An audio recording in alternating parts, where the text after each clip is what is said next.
सौंदतीच्या पवित्र भूमीत कोजागिरी पौर्णिमेनिमित्त रेणुका मातेच्या भक्तीचा अद्भुत संगम पाहायला मिळाला। श्री महादेव पुणेकर उर्फ देवमामा आणि त्यांच्या भक्ती मंडळाने आईचे दर्शन घेत ओट्या भरल्या। तसेच लिंब नेसण्याच्या पारंपरिक विधीत श्रद्धा अनुरक्ततेचा लहरी गजर घातला। अक्कोळ तालुका निपाणी जिल्हा बेळगाव येथून आलेल्या देवमामा पुणेकर आणि त्यांच्या सहकार्याने वाद्य गायन आणि भक्तिगीतांच्या तालात सौंदतीच्या आकाशात भक्तिरसाची झुळूक पसरवली।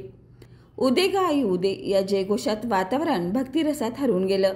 या भक्तिमय सोहळ्यात महादेव पुणेकर उर्फ देवमामा, महादेव नाईक, संजीवनी खोडे, पश्चिम महाराष्ट्र पत्रकार संघटनेचे अध्यक्ष विकास पुणेकर, आदित्य पाटील, देवराज पाटील, युवराज वाचनकर, सवाशी ग्रुप तासगाव भक्त मंडळ उपस्थित होते।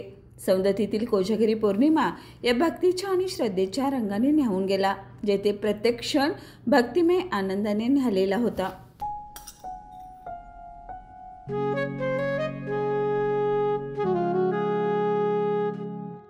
बाबा, आज येताना बासुंदी घेऊन या ना।